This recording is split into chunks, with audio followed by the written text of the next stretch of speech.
The reason we had no other choices than the Cuban energy revolution was that in 2004, 2005, we faced the impact of both hurricanes and failures in some of our power plants that left millions of Cubans without electricity.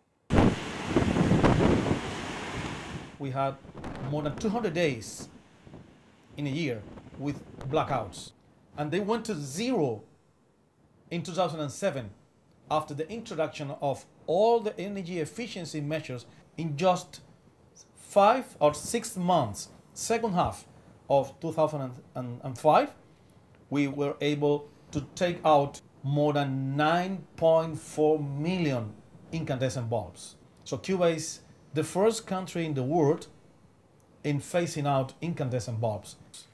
More than 2 million, almost 3 million fridges. All American and Russian inefficient refrigerators were changed by new ones. We are avoiding the emission of carbon dioxide.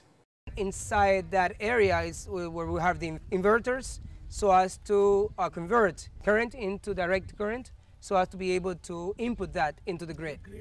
We produce 25% of our electricity from decentralized power stations. I mean, distributed generation power stations distributed all over the country, making the system, the electricity system of Cuba, more reliable. The decentralization of the production of electricity is something very important if you want to convert your energy system into 100% renewable energy system.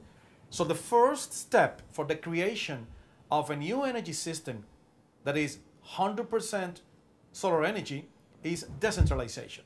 And today, the Cuban energy system is 25% decentralized. Cuba is not a first world country, so it's not an Annex 1 country in the Kyoto Protocol. So we do not have to reduce our greenhouse gas emissions. But with the Cuban energy revolution, and what I'm going to mention you here are data from the International Energy Agency. Instead of population, in 1990 we had 10.6 million.